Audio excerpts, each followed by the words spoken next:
Hello and welcome back to the Injury to Lead podcast with your host, Dr. David Meyer, dream coach and performance physical therapist. Do you have a challenge that stands in the way of your dreams? Well, then this podcast is for you.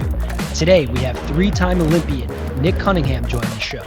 Nick and I met back in Lake Placid at a World Cup event when I was doing my sports residency at the Hospital for Special Surgery.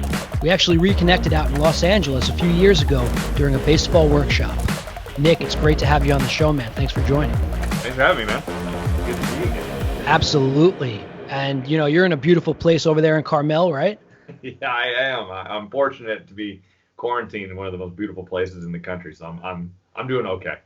And your incidence of cases is a little bit lower there, right? You guys have been somewhat okay through it? Yeah, I think in Monterey County, I think we're just now hitting 400. So yeah. So we're still rising a little bit. The Memorial Day weekend was a little unsettling with the amount of people from out of town. You know, it's one thing if it's just us here, but a lot of out of towners came through. So we'll see what's happening. Yeah, it's actually interesting. A few months ago, when things were getting bad, I was talking to family about if things get really bad, the National Guard is going to get involved. And you spent some time in the National Guard. I did. And of course, we're going to get into your entire Olympics, your Olympic career and your journey to that. I always like to start kind of from the beginning. But there's just so many different areas that I think are so relevant with you now getting into coaching performance and coaching athletes and being an athlete and being a service member. There's just so much I want to talk about, but I love to rewind it back and start from your humble beginnings. Humble beginnings. Okay. So I grew up, my dad, just a California kid. Grew up playing baseball. My dad was a pitcher at San Jose State. Uncle played at San Jose State. All their roommates played at San Jose State. So I grew up baseball first. That was my kind of my jam. Again, growing up here on the coast, you surf every day. You kind of hang out on the beach. You do that stuff. And then once I got to high school, I kind of priorities shifted a little bit. Joined the football team, so started playing football, and then I didn't get on the field. You know, it was all of a sudden I'm in this thing called the fifth quarter, and I'm barely even in that. I'm just sitting there running the clock out for the guys that can't, get on the field. So that's how little football experience I had. So I didn't do a winter sport, but as I came to spring, it was between track or baseball.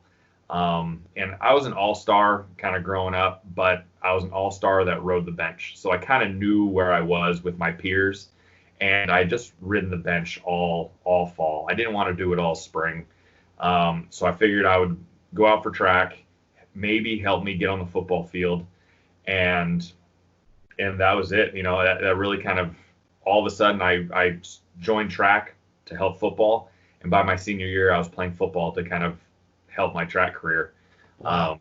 And so that was a unique thing. And eventually, that's what led me to college and kind of my whole entire journey to this point all happened because I decided to go out for track and field and not play baseball. Everything. 3 Olympics, 10 years on Team USA. I've met 2 presidents. I've flown with the Thunderbirds. I've been on stage with Garth Brooks. I've been all across the world, and it was all because of that one simple decision that to me could have meant nothing. Could have been like, okay, I'm gonna not take this seriously and just kind of go about it. But I owned that decision. I went in there with 100%, and here we are. Wow. I had no idea about that. So let's hone in onto that. Yep. That. So zooming in. All right. So baseball, then into track or football, track to help football, and then it helps each other. You're a great athlete. You have to have those tools there in terms of speed and power. Tell me the moment when the switch flipped from, all right, I'm gonna go into track and take that seriously.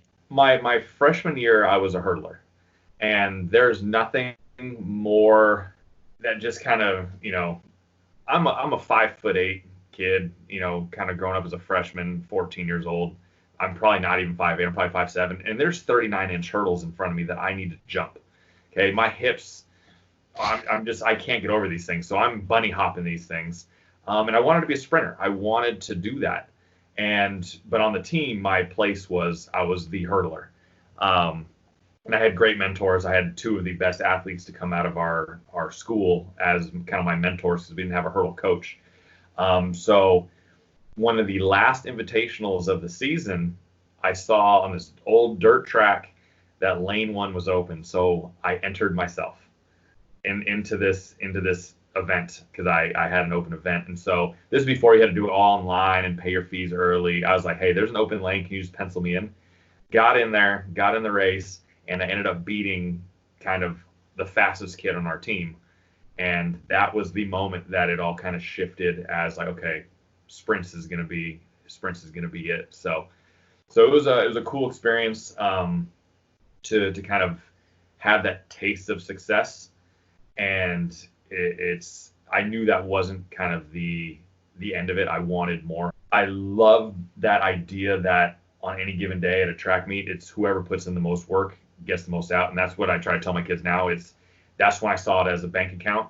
The weeks where I didn't put in that much effort, I didn't get that much in return on the weekends. In the weeks that I gave it everything I had every single day and did everything right, not in that 2 hours of practice, but around the clock, that's where I saw my biggest returns on investment in the weekends and started, winning some big races and started getting rivals and doing all that stuff. And that's when I kind of knew that was I had made the right choice in going that route and kind of being able to talk to schools and the recruiting process and all that was a pretty cool experience. So in high school, did you get pretty serious in football too? Like were you starting and stuff? Yeah. So football was a big one. Our team wasn't very good we had great athletes on the team. We just couldn't come together as a team ever. So my varsity season, my highlight film is just me chasing people, pursuing at angles all day long because we lost every game my junior and senior year.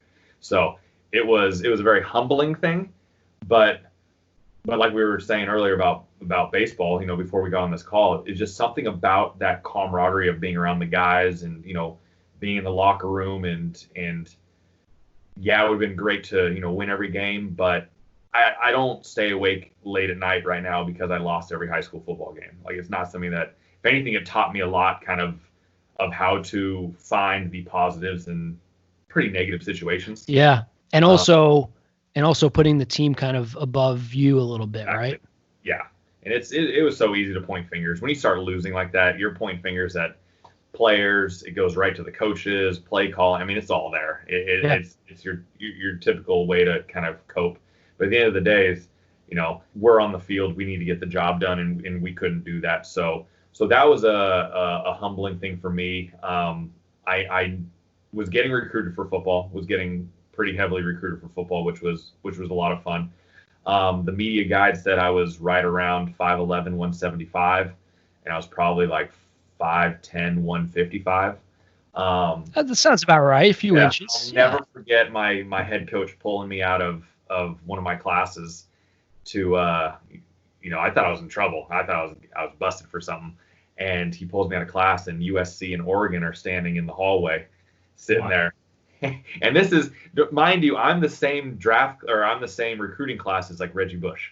So Reggie Bush and I were the same 2003 graduating class. Maurice Drew Jones, who went to UCLA, we were all in the same class.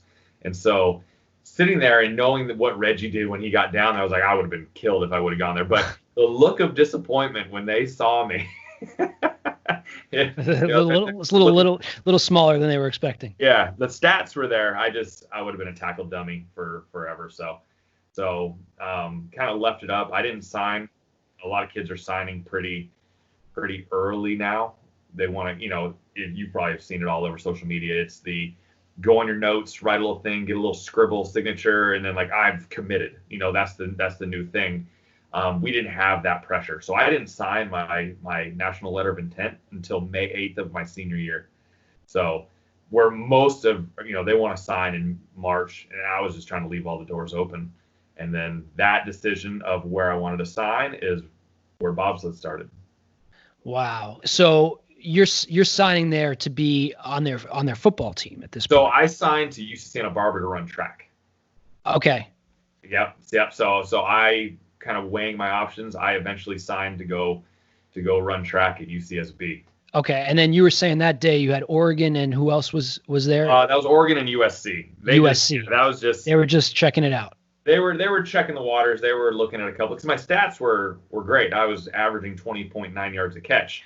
So Okay. they saw that, and they're like, "Oh, if this guy is really this size, we can, maybe get him." So yeah, it's like this is an interesting theme, right? So you made this decision to run track, and you also are a little taller on paper, and so a few little tiny details, right, that kind of led to the coming to the Olympics. So all right, now let's take it to college. So you're coming into UCSB, you're running track, you're kind of around all these different sports. Were you like pretty academically motivated too?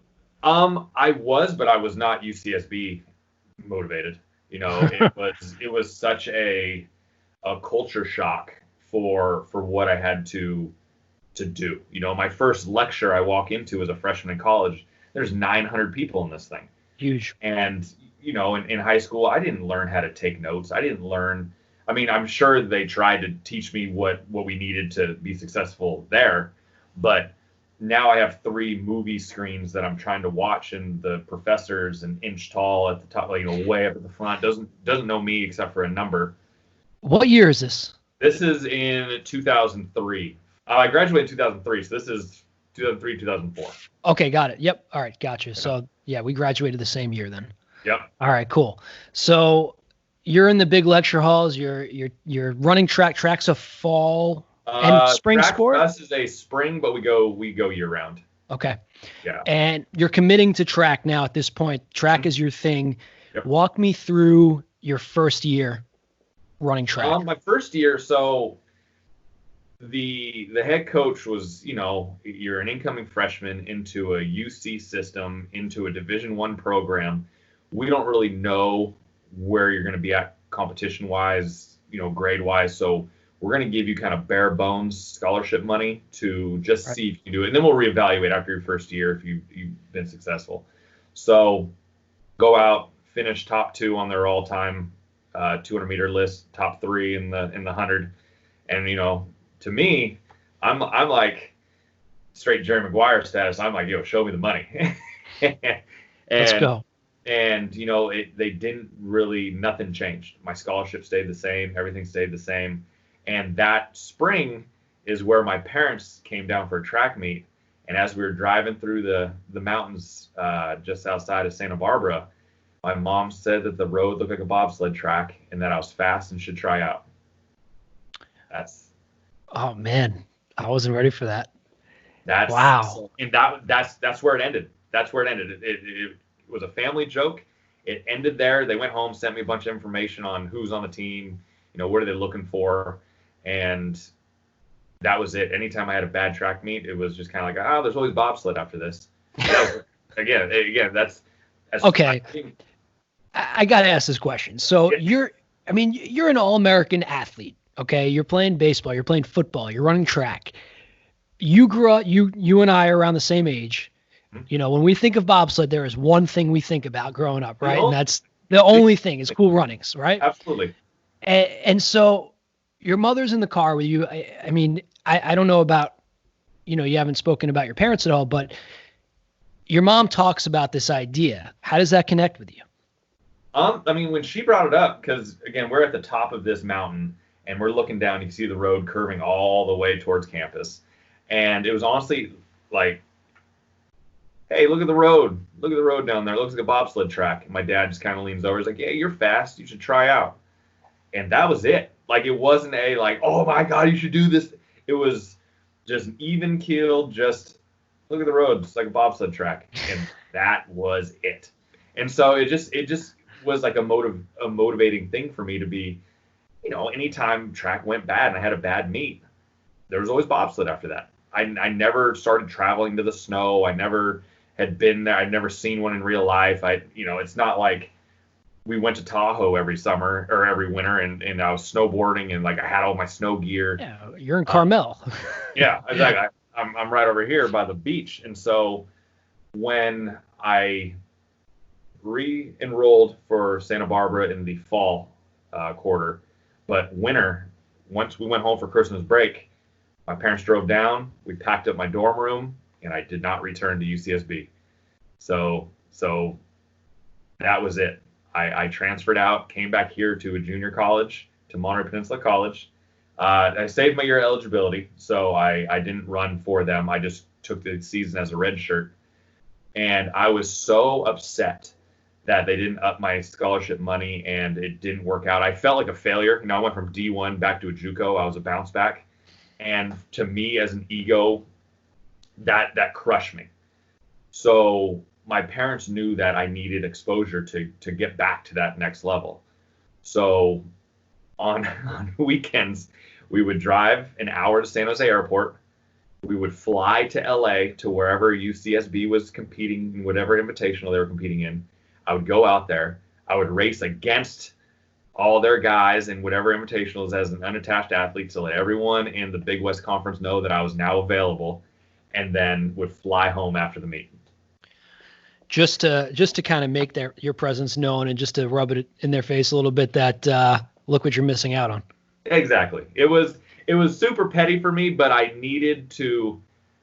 I was so hung up. You knew your worth. Yeah, you know I was your hung worth. up on that. I was a bounce back now, and my ego was hit, and I had to do something to know the level that I needed to be at. I didn't want to.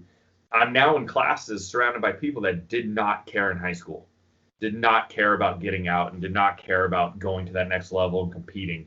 And that was my only goal. I wanted to go to that next level. I wanted to go to that D1 level and have USC on one side of me and Texas on the other side of me. And I wanted to be that guy. And so it was a cool opportunity to go back to the JUCO. Greatest decision I've ever made was to go back to the junior college. You're competing with the JUCO now? Now I'm not competing for them in track, but I'm doing spring football because I'm going to be there for the fall. And so I got back into football. Okay. And how'd that go? It was good. I was getting recruited by some people. Oregon was one. Washington was another. And Washington, we did a big kind of news thing with one of their outlets on being one of their prospects for one of their defensive backs to come in and kind of fill one of their roles that they needed. And then my dad came home from business trip and said, "Hey, I just got back from Boise. I didn't get you a T-shirt," because any place you'd go, he'd give me a Arkansas track and field, right, wherever he was at. So right. I didn't get you a shirt, but you should write the track coach, see if you can't get one of your free recruiting trips out there to go see the blue turf. So again, just a nonchalant thing. Fill out an athlete questionnaire, and the coach comes back to me and is like, "Hey, you can't play football, but we'd love to get you out here on a recruiting trip for track and field if you'd like." And again, I'm going culture shock from UCSB, Monterey to Boise, Idaho. So it's what am I expecting here? Like what's going on? And I got there and instantly fell in love with it. Instantly, I knew that was the place that I needed to be. But I also knew that I was hoping that Washington was going to come with something for football. So I gave it a week. I came home. I didn't hear from Washington. Boise was right there. I watched the Fiesta Bowl when Boise beat Oklahoma, and I signed my national letter of intent the next day. That's great. And so this is now, how many years of college you have under your belt? You got 2 years, 3 years? 2006. This is now 2006. Okay. Yeah, Now, between the gap, you're realizing your dream at the D1 level, really at a high, at the center stage here with an opportunity. Where was bobsled over the last few years since that conversation you had with your parents? Oh, it's still not a thing. Yeah, it's still just a fun family joke. Got it. So that's the plan B, and that's the joke plan B. It's not even real. It's just something we say because it's so far outside of the norm. Gotcha. It's just so not our family. It's not a thing. Yeah. So go to Boise. first couple years were a little rocky. You had a great senior year.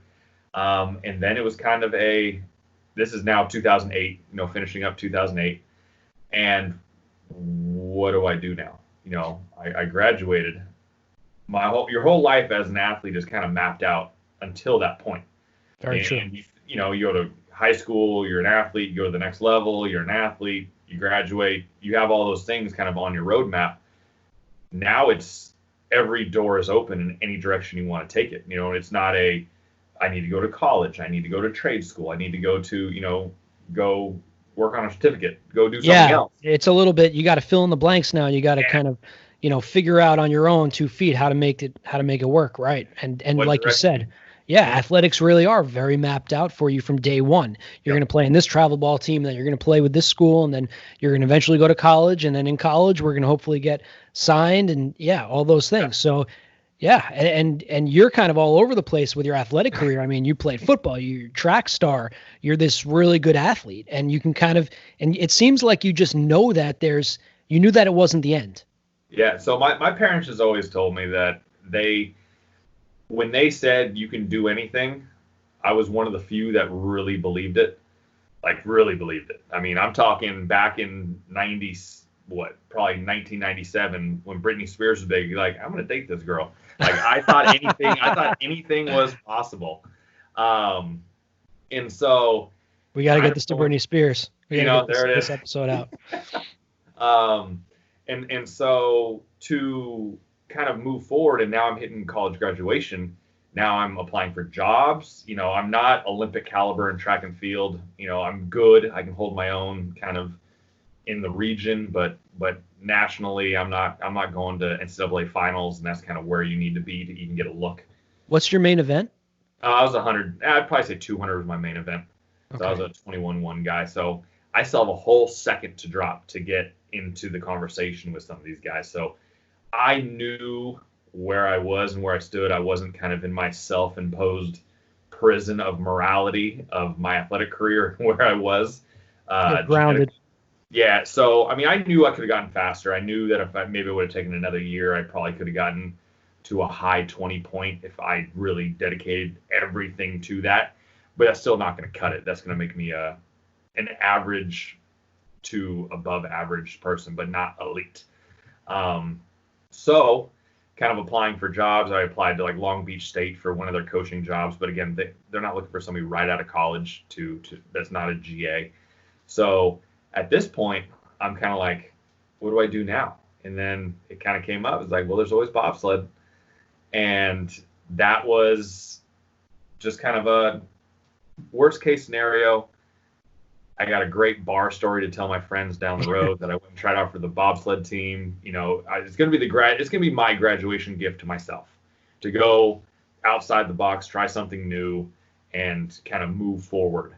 And so I jumped on a plane. I flew to New York to an open tryout, and 18 months later, I went to my first Olympic Games. So, okay, hold on. I got to ask questions here. So the joke in the family, I mean, we all know that or I've heard that track athletes sometimes, they'll become the bobsledders, right? Because let's face it, who's going to train as a bobsledder growing up? Nobody. Right. But so you did some research, just saw that there was an open, how did that come to fruition? So we have open combines. I mean, not right now, but we have kind of throughout the year, we'll do open tryouts, and it's really to start is just sprinting and lifting. That's all. So if you're extremely fast and you have some power behind you, that's what we're really kind of looking for. And I actually went out for skeleton. I went out to be a skeleton athlete, not a bobsledder, because again, I went out there at about 165 pounds fresh out of college.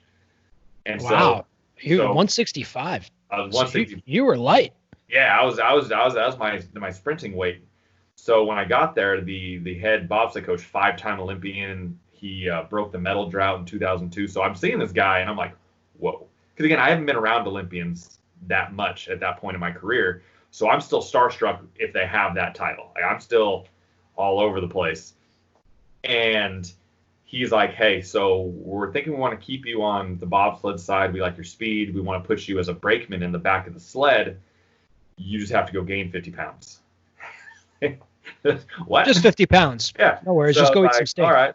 So that was kind of it. So I turned into a bobsledder, and my first year I was just an alternate, but I was an alternate for USA 1, who broke a 62-year medal drought in the World Championships, and they went on to win Olympic gold. So I was competing against them when they won the gold, but to see these guys and be with them day in, day out as they kind of were grinding their way to that Olympic gold, and then to be on the finish dock when they won that thing, that's probably the best experience of my athletic career, was celebrating somebody else's accomplishment, but I got to be there.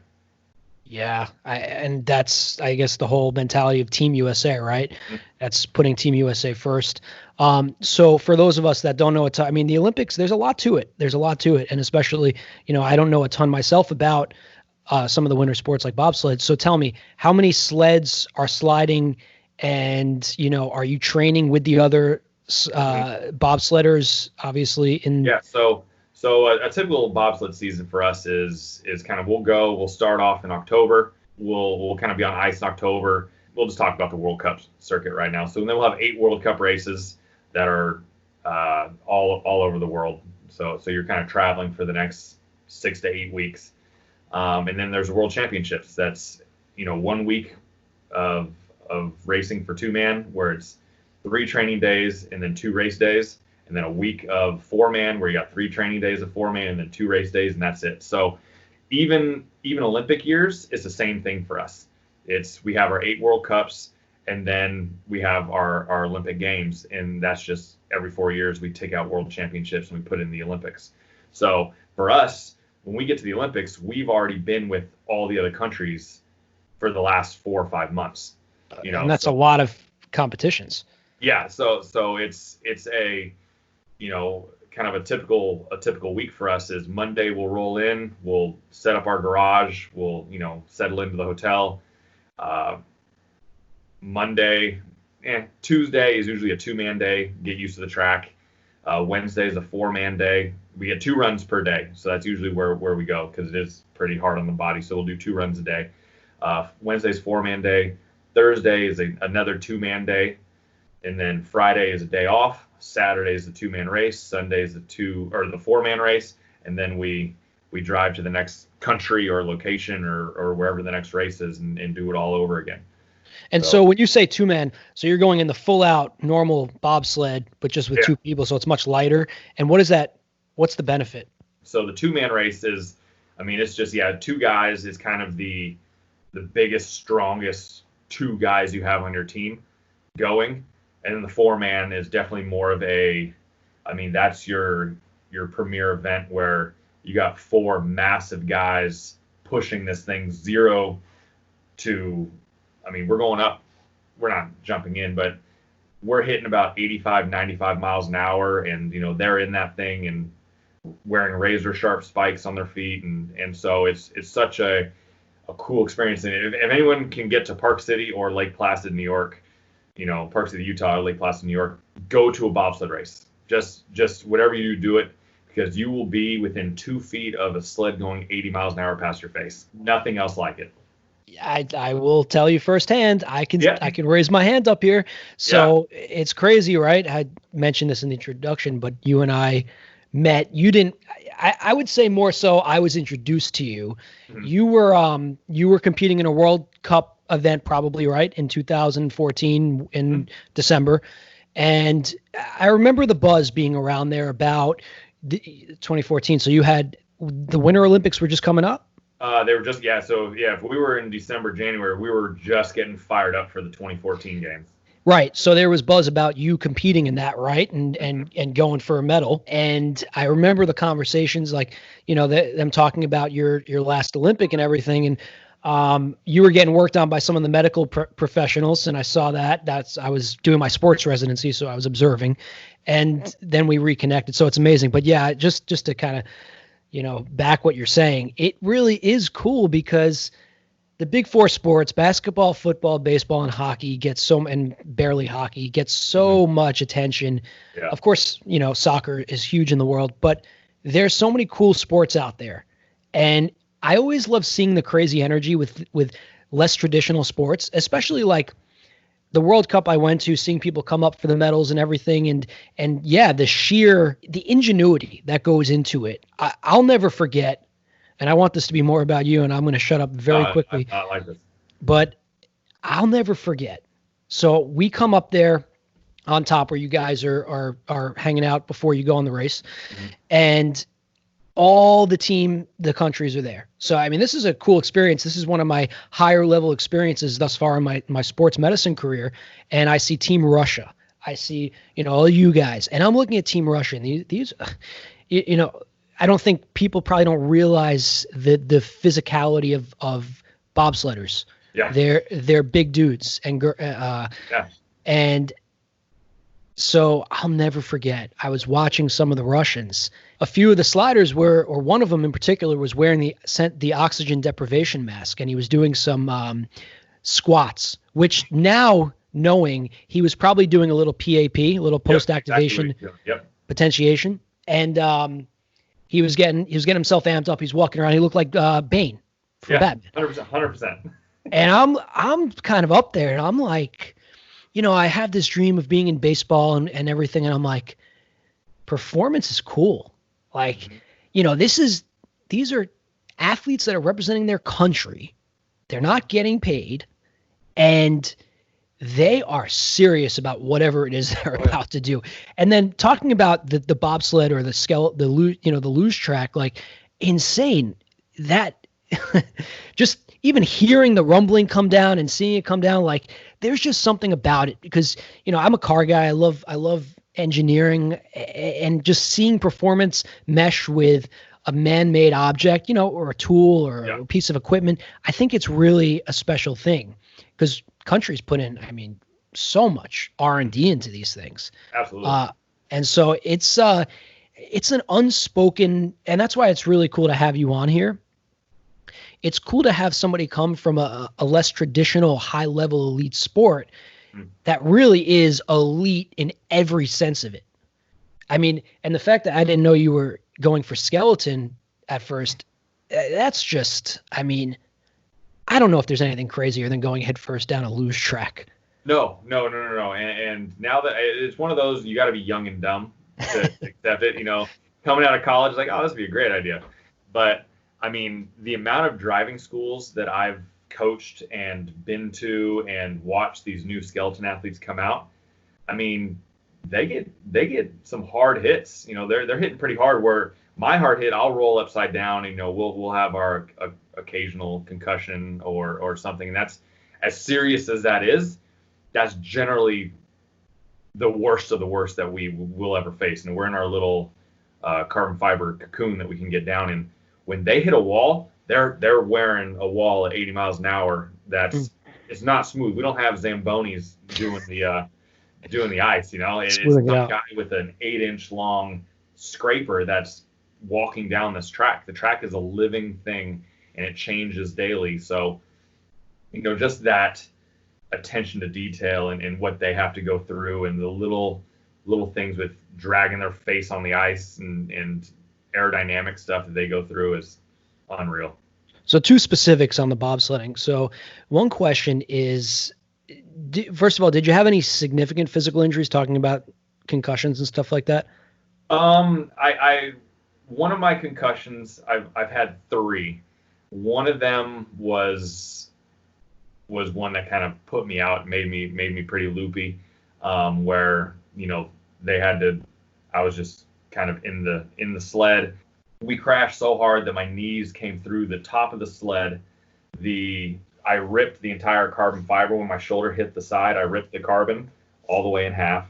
And then the shoe, we call it the shoe that kind of holds the runner, the steel piece that slides on the ice, that spun around so fast that it actually went and bent around kind of our back bumper. And so that one, I have if you can push on my helmet and you can kind of put your fingers into the helmet. So I kind of, if I hit on the top of the head or one of those, that's just kind of, but this was kind of right in that temple that got me pretty good. So that's one where the medical staff had to be like, yo, driver, show me life. They had to kind of pull me out. And so that was a unique one. Otherwise, just overuse injuries. I had a hernia. That rank is everything for us. If you lose your rank, you lose your position on the team. And so I never had time to take time off to let it heal or do anything. So it kind of turned into an adductor, my rectus abdominis, all that stuff just kind of like a sports hernia. Yeah. And so it all just kind of blew up to where when I was running, I had a big old hitch in my giddy up. I wasn't a sprinter anymore. Gotcha. Even when you were running on the ice still to get the even going. Full speed running, because I couldn't tighten my core. I had no core left to really push that thing. Again, we're trying to push a 300-pound sled as hard as we can from a dead stop. So when you get into that thing, you're, it's a pretty powerful collision. You couldn't really miss any races. You had to just every few months. There was no rehab plan. You had to. It was just get me back out there. Yeah. So I mean, I was in sports medicine every day doing what they needed me to do, but that was all kind of just maintenance stuff, trying to make it so it didn't get worse. And eventually, it was I want to say 2017. It might have been 2016, but I think it was 2017. I had to go get the surgery done, and it was either going to be that or my career was going to be over. I had to do it, and now I'm able to run and kind of move around. Still have some pain, but I can still. You had mobile. You had a sports hernia repair? Yeah. So they didn't do the mesh. He went in there and sewed it all up and got all nice. Who did it? I want to say Fremont, but he does a lot of stuff with the San Jose Sharks. And since it was kind of an adductor California. thing, Gotcha. Yeah, here in California. So stayed here and knowing where he's worked and what he's done with the Sharks. It's a big hockey injury. Yeah, exactly. I wanted a hockey guy that kind of knew adductors and whatnot. Yeah. That injury can be a nasty one for usually the sports hernias do happen a lot of times in the really fast sprinting types of athletes that have that anterior pelvic tilt and put a ton of stress pulling the rectus abdominis and the groin and all those muscles try and counterbalance. It's almost like a bridge, like tight ropes. You have the adductor and the rectus abdominis on both sides of that, the bone there, the pubic symphysis, and it's just a huge amount of stress. And then with bobsledding, getting the bobsled going, I mean, the amount of sheer violence in the lower extremities that you're just trying to generate that torque, and you're also kind of bent over, so it's a huge amount of stress there. So Tell me about that going into 2018. What was that like? Well, full disclosure, I actually did the final tear on a mechanical bull. So full disclosure. It was already like slightly torn. I already had the sports hernia, but that was just what kind of ended up taking it out of its misery, and kind of that was it. Yeah, so it wasn't as much sports specific. It was recreational. It got to that point being sports specific, and then I just took it out of its misery. Took it out. Well, you know what? Sometimes I've had athletes that have done like three different tears that led to, and sometimes having it happen a little quicker and sooner is not the worst. This one I had two, and then that third kind of that pop was I knew I had a problem. Right. And so where was 2018 Olympic? 2018 was in Korea. Korea. Okay. And that's your third, that's the last Olympic games you've been into. Yeah. And so walk me through that. Like we skipped ahead. We didn't talk about your first Olympic, Yeah. I mean, Vancouver was incredible. Russia was wild. As you think my brakeman, in Russia kicked down a bathroom door and kind of, he got locked in the bathroom and had to bust his way out of it. So Russia was a very unique place. South Korea was completely the opposite of Russia. Russia was do not leave the compound. Stay in the village, do not leave. And in South Korea, like, oh yeah, go out, go visit the fish markets, go hang out with the locals, go. And so it was a cool experience to be able to go out and see all that stuff. I didn't go up to the DMZ. I wanted to, but I didn't go up there. But it was a cool experience. Vancouver was beautiful. I mean, it was an incredible Olympics, but it's the same time zone I'm in right now. Right. It's right north. My parents flew to Seattle and then drove there. So that was nice to kind of get my feet wet, share that Olympic experience with them, and then kind of make the next two Olympics a little bit more business. I'm like, I don't want my, this is going to sound harsh and I don't want it to be, but it's not that I don't want my parents to not be there, but this is the one thing that I can't have distractions. I don't want to be, whether they say, we're not going to bother you at all, I'm still going to worry that my parents are walking around Russia. My parents are walking around Korea. So Yeah. just stay home, enjoy it. It's watch it. It's warmer. You can watch it. You'll be able to watch the whole run. It's a lot cheaper. Let's save the money getting them out there. Because again, we don't name our Olympic team until probably 3 weeks before the Olympics, 3 or 4 weeks before the Olympics. So it's a very last minute thing, and doing visas and all that. I was like, just stay here and we'll party when I get home. So the next two was kind of just very much a business trip where we went in there and wanted to get the job done and compete. What's the first moment like, the first race in the Olympics? And you're driving, right? You're the driver? Yeah, so my first Olympics, I was a brakeman. I was in the back of the sled. In Vancouver, I was in the back. And then the next two, I was a driver for both. And it's a unique thing of confidence. It's because at that point, the work's done. You can't, when you walk up to that starting line, there's nothing that you can change at that moment that's going to dictate winning the medal. It'll definitely help you lose the medal, changing stuff up from your program they've been working on, studying and doing all that. But it's a weird, eerie calmness. As a driver, it's kind of a aggressive ballet. We got to hit that sled. We're running. We're almost like a running back running through a hole. It's a very, very violent thing for that first 60 meters. And then when I jump in the sled, I have to instantly go back to calm, because I need to be able to feel the pressures in my hands, feel the pressures in my butt.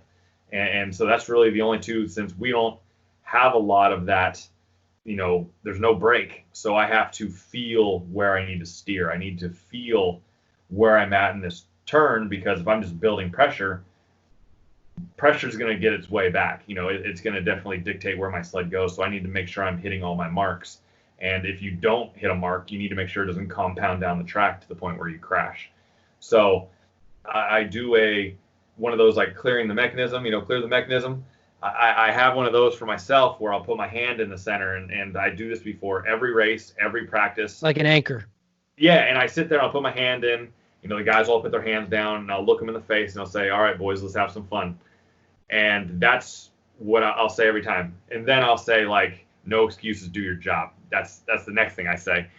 The let's have some fun is for me, and the no excuses, do your job is for them.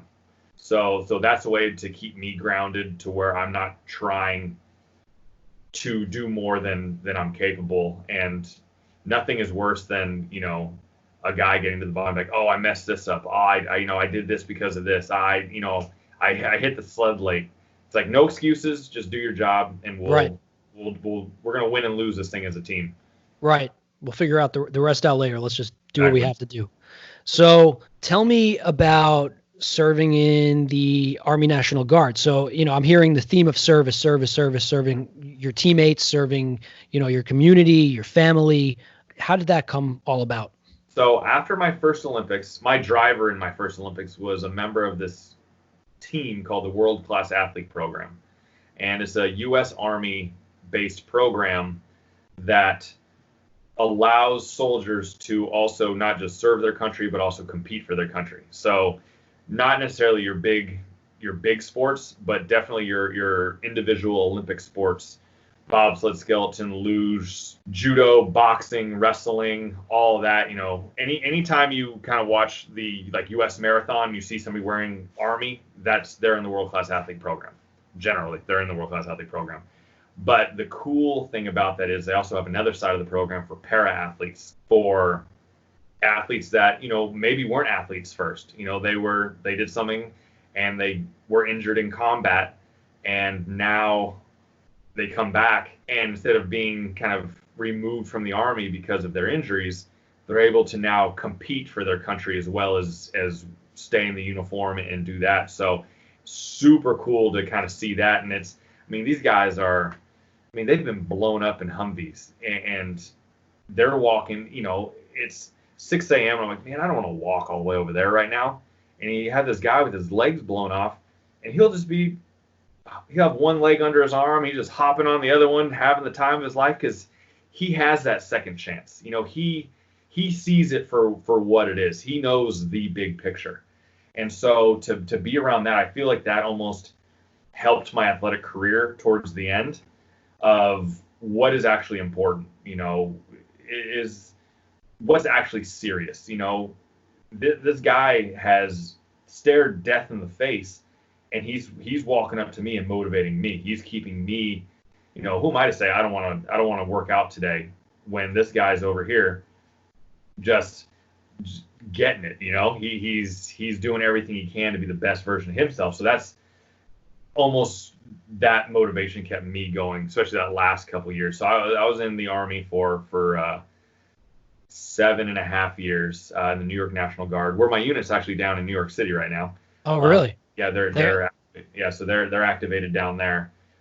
So I was out of Kingston, New York, was where my National Guard unit was out of. So that was, I spent a lot of time in Kingston, going down to Camp Smith and going down in that area. So it was just fun to kind of be down there and be around that kind of. I never thought I'd be in the military, never thought I'd be in the Army. And again, I also never thought that any uniform, when I first put on that first Olympic uniform in 2010, I was like, there's nothing that'll ever feel like this ever again. And putting on that U.S. Army uniform and slapping your name tape and U.S. Army on, you get that same feeling. And granted, there's a lot of people that wore the uniform and did a lot bigger things than I ever could imagine in that uniform. But I don't know if they could have much more pride than putting it on. So Wow. So it was a cool kind of experience. And again, I didn't get to do a bunch of. I wasn't deployed. I didn't do that stuff. But I got to kind of be more of a representative of the Army and what the Army offers and do that. And we still had to maintain our weapons qualifications and do all the trainings and all that stuff. So standing in formation for forever, it feels like, and marching around and doing all that stuff and doing. And made the commitment to be there for us and our country, and deciding that you're here for them and willing to do it, right? You're not necessarily stepping to the plate, telling the country what you're going to do, or even with the Olympics, I mean, you're kind of service, right?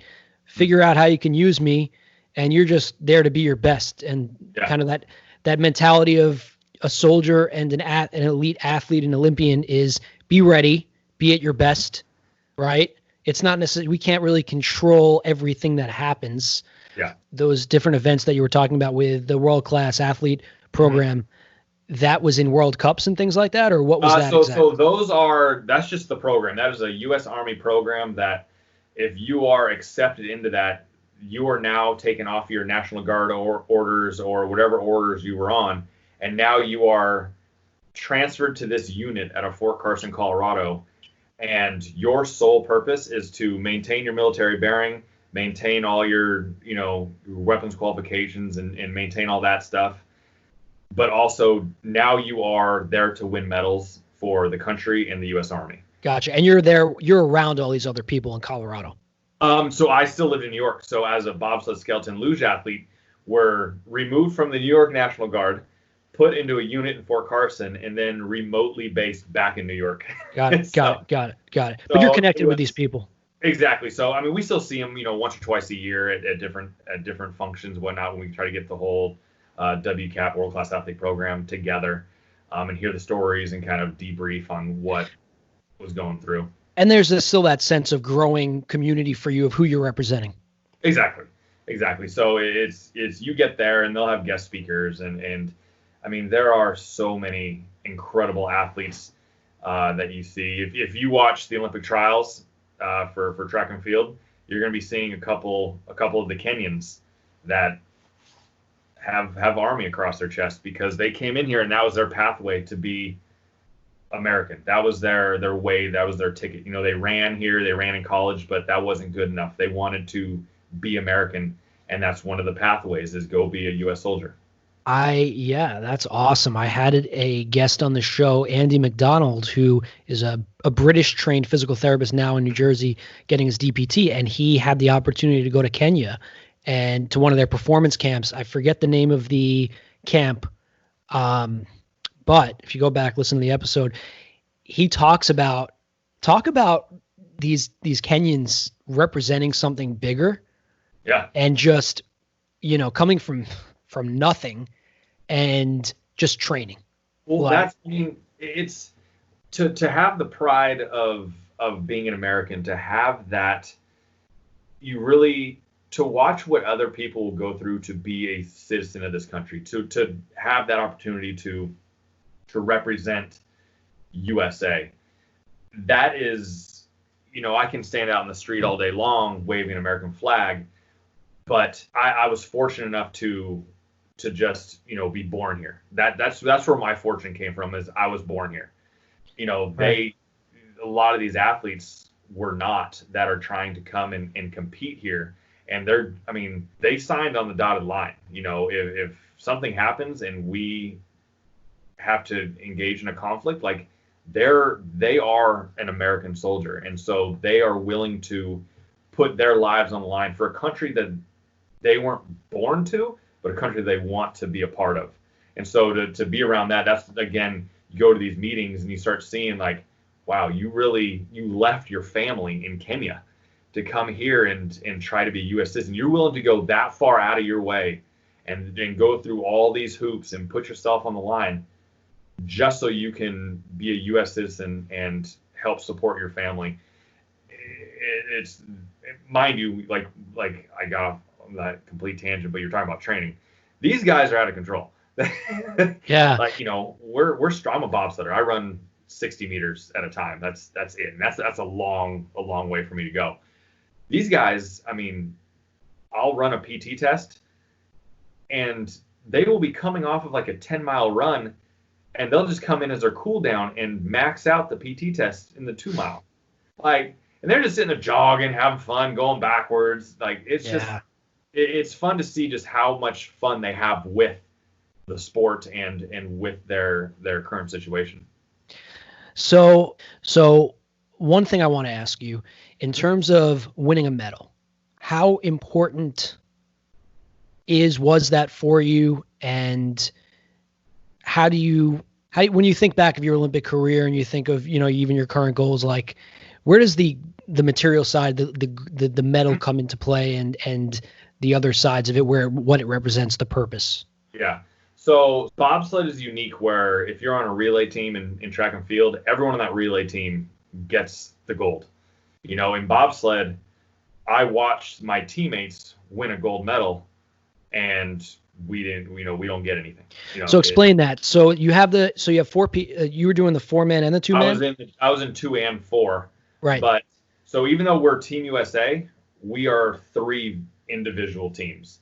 So in like track and field where you got 3 guys, maybe the 100 meters, they're all on the same team, but they're all not winning that gold medal. So same concept for us. So to be able to go there and be a part of that made me hungry. I don't think a medal would have changed my journey at all. It would have been a lot cooler talking point, and I'd probably have a lot of, back problems and neck problems because I'd still probably be wearing it. But, it's everyone I know right now keeps it in their sock drawer or in a thing. So it's almost everyone likes it. The medal is not so much for me that it would have been for everyone else. Cause I that's the same, very generic answer, but it is very, very true in that the best part of winning a medal is to take it and share it with everyone that got you there. That's why you have a medal, so you can show. Exactly. Yeah, and you could not to flaunt it, but to share it, to share that experience, right? Exactly. So if I've ever won a medal, that thing would probably be all over the place. For sure, making its rounds, trying to motivate that kid.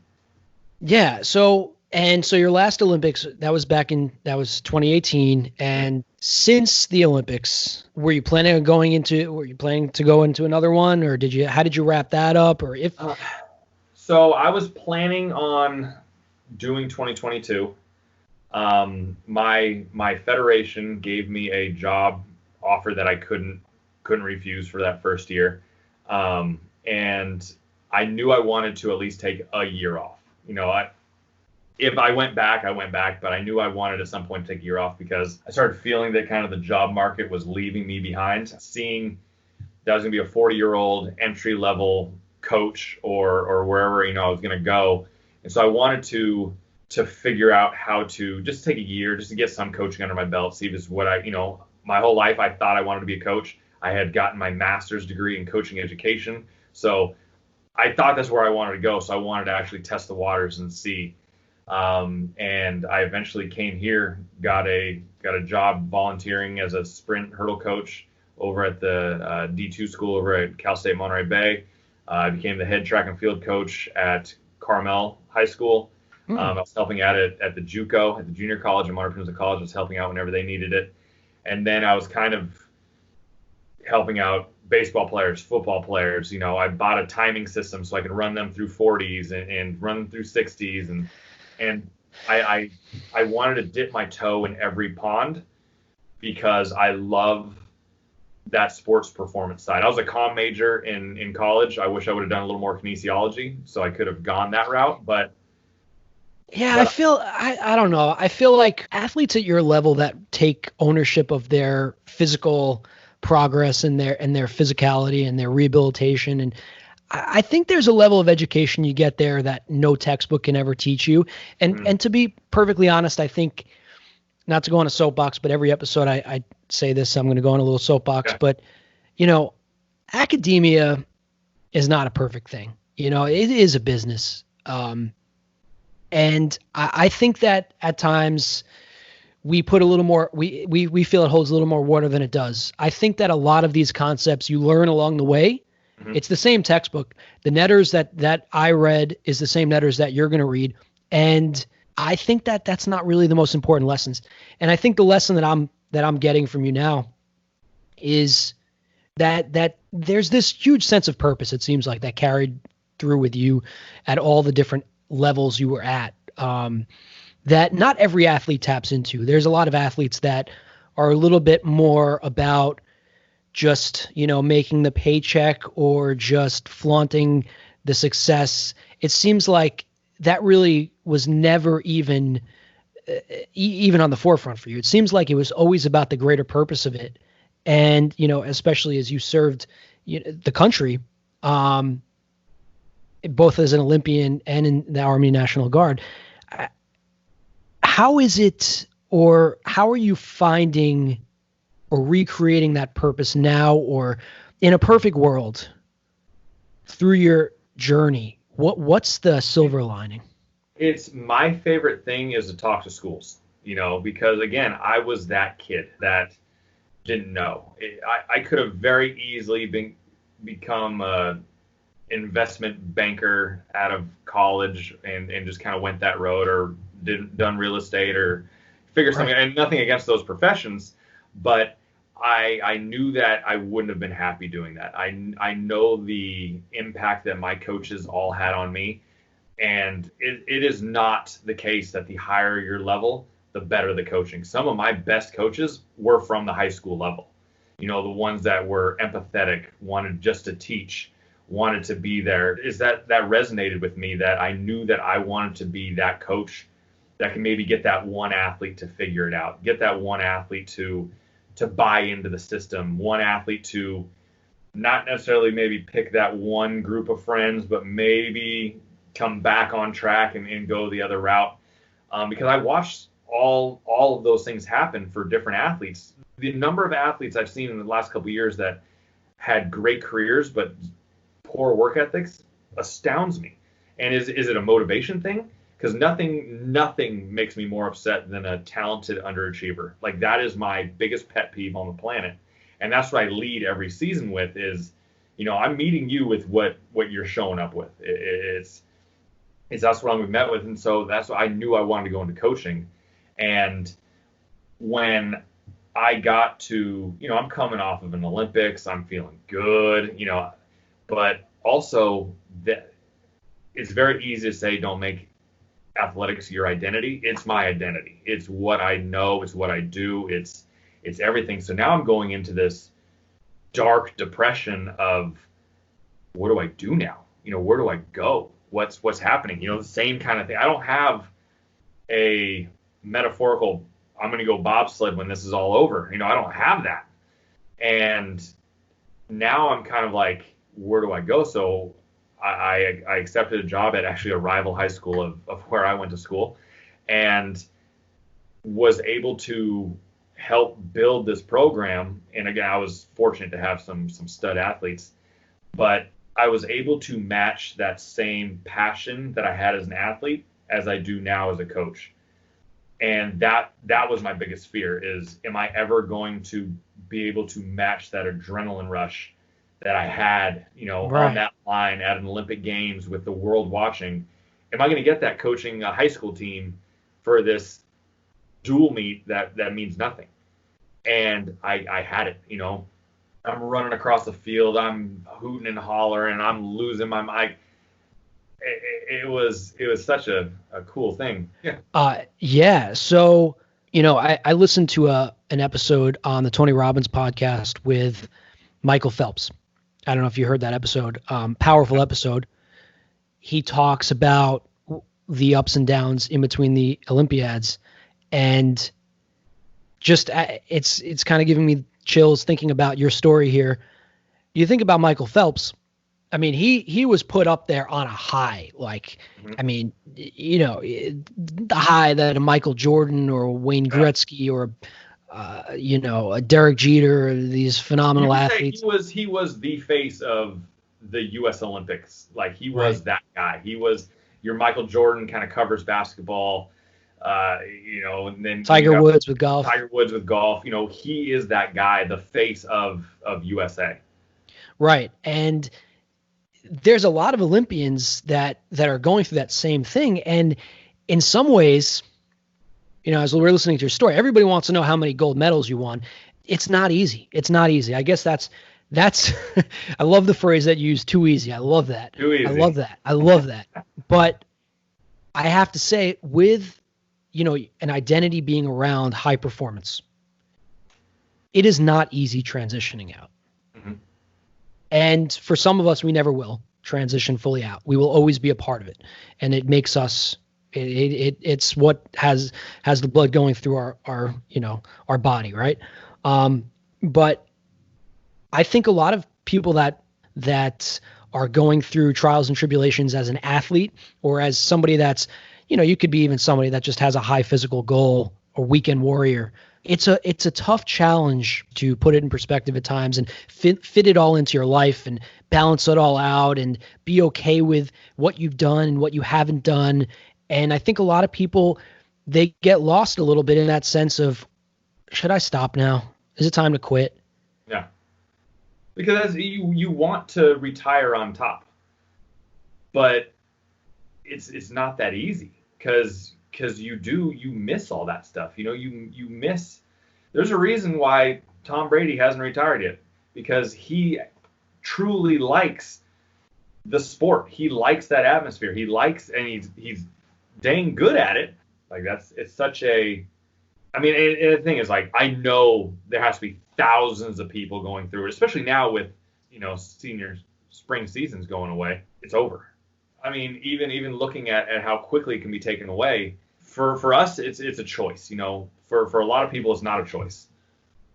And trying to see these athletes that are going, that's why I just accepted a role for USA Bobsled as the recruiting coordinator, because I have been fortunate enough to kind of have my first Olympics as a driver. There were 2 of us that were first-time Olympians. And then when I became a driver, my first Olympics as a driver, I had 3 first-time Olympians, or two first-time Olympians behind me.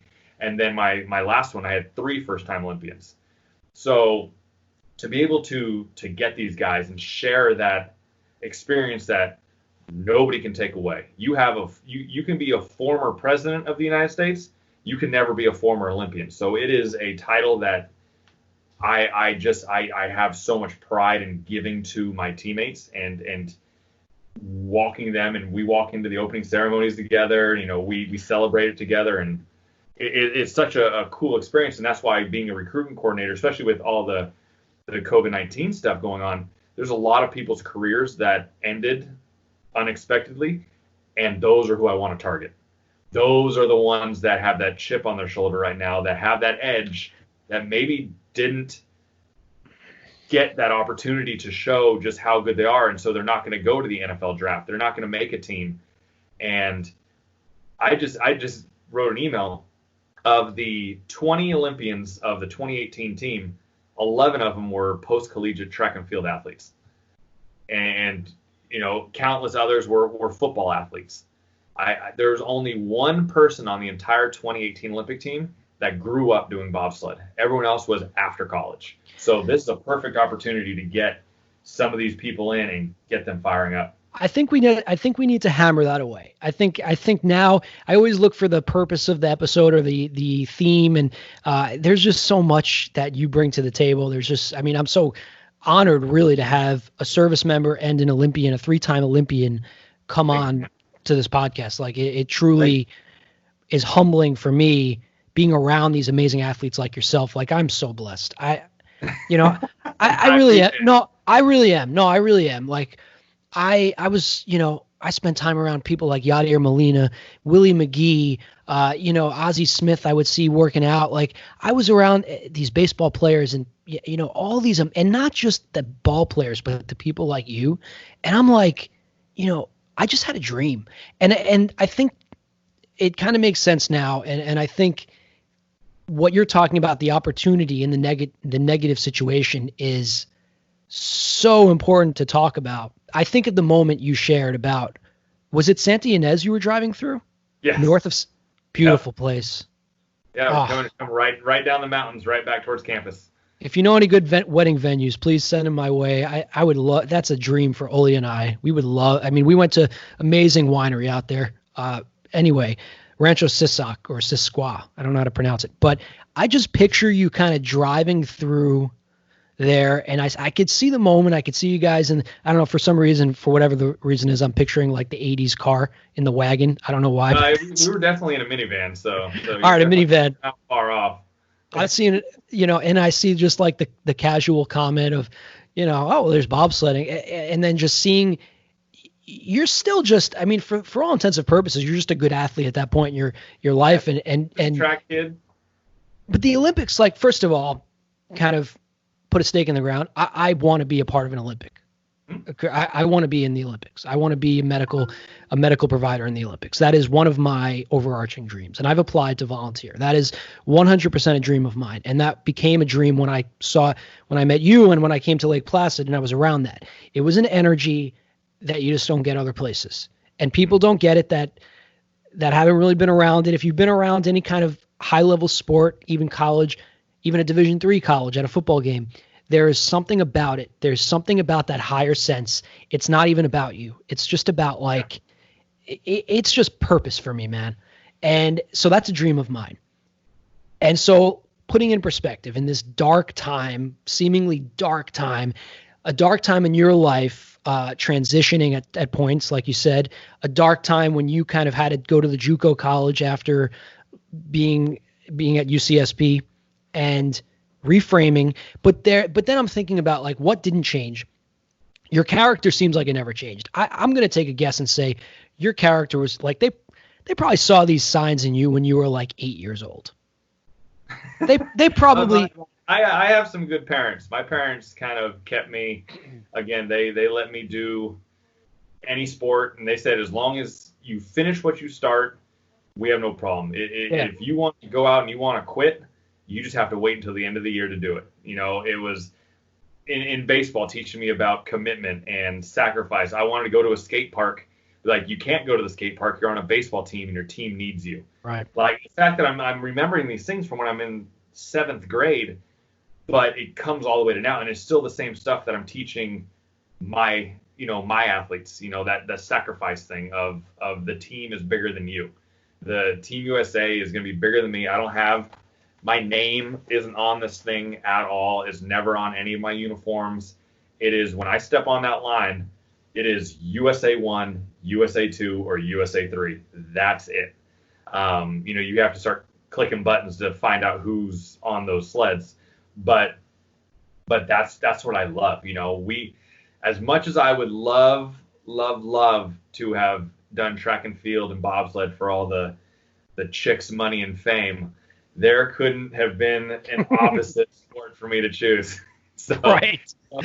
You get to, yeah. You're an Olympian. Oh, you've been in the Olympics. Well, I'm a bobsledder, and then you got to get all the jokes, all the cool runnings, but I really see like the theme of, even as a coach, you still have that mentality of service, right? Mm-hmm. And not just that, also staying level-headed of knowing the next thing. What's your phrase? Too easy, right? It's just, it's good. Yeah, it's going to get done, right? It's going to get done, and the next thing is coming, and you're going to be ready for it.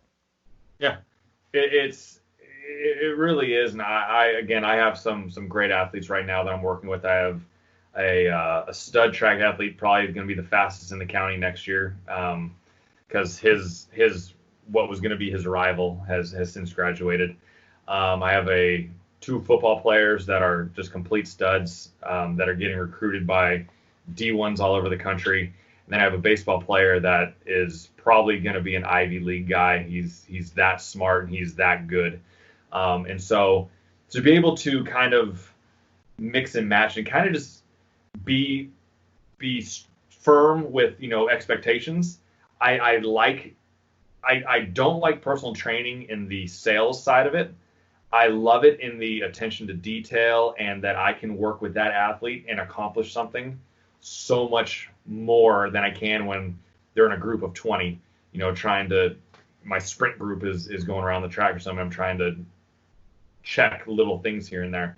So it has been fun. It has been an opportunity for me to kind of put that passion that I had as an athlete into coaching. Mm-hmm. So it's been kind of my buffer. It's been my being able to see these athletes, and let them see me as less of like an authoritative coach and more of like, let's sit down for a second and let's just, hey man, like how did you deal with sleeping at the Olympics? How did you really drink as much water as you're telling us to drink? Like so then I can go and be like, absolutely not. I didn't drink that much water. I did not hydrate like I should have. And that's why this injury happened. This race was not good. I can give them those examples and have them see me on a little bit more of on a more of a personal level as an athlete than just their coach that's telling them to do stuff and timing them.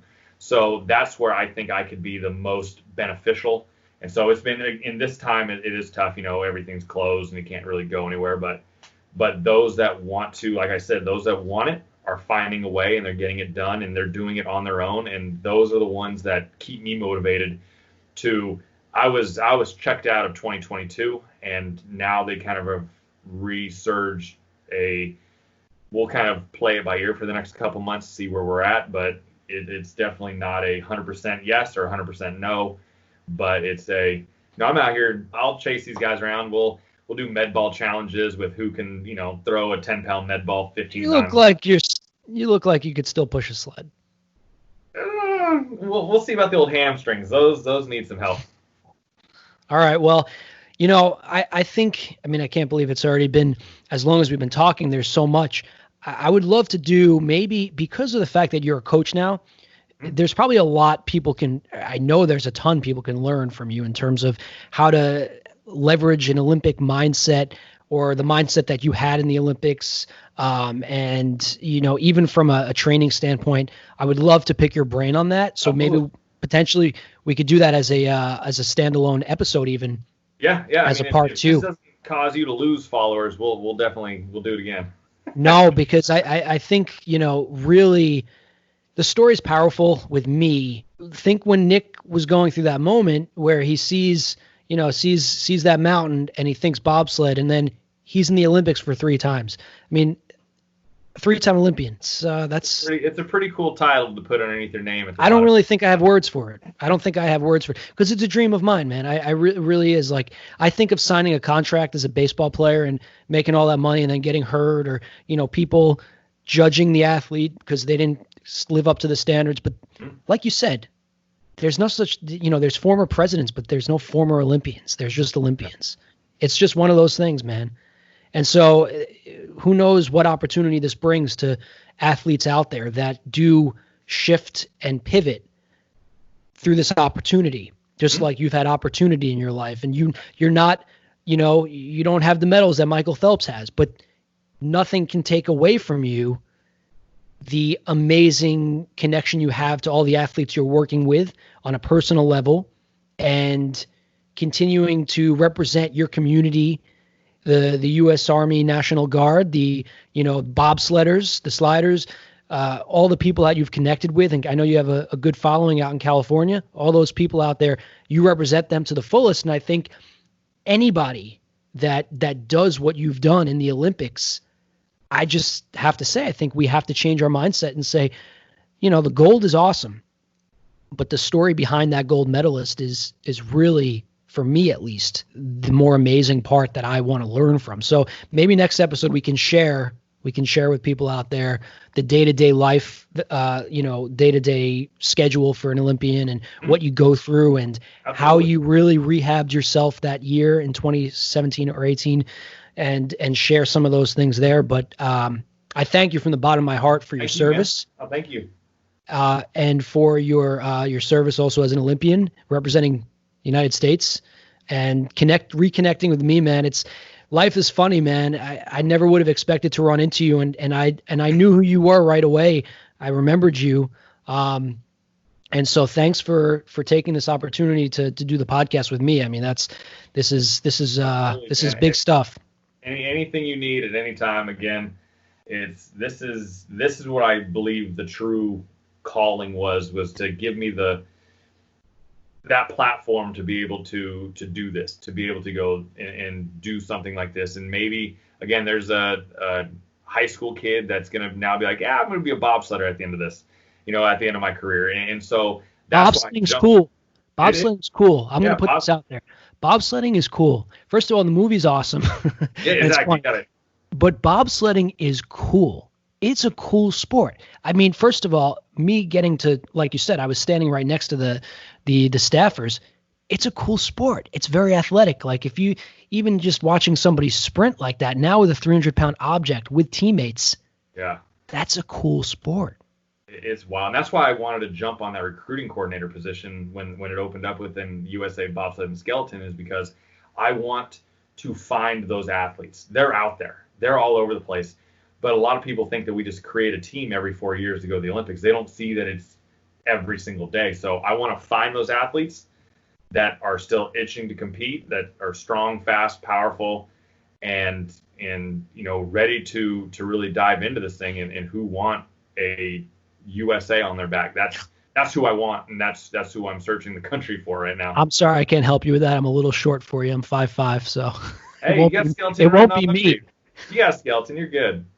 Oh man, I don't have the cojones for that. But I would love to come back to a World Cup. Now that I'm back in New York, I would love to go back up to Lake Placid and see a World Cup. And God willing, I would love to be a part of an Olympic Games with the medical staff. My mentor, John Cavanaugh, we have to shout out John.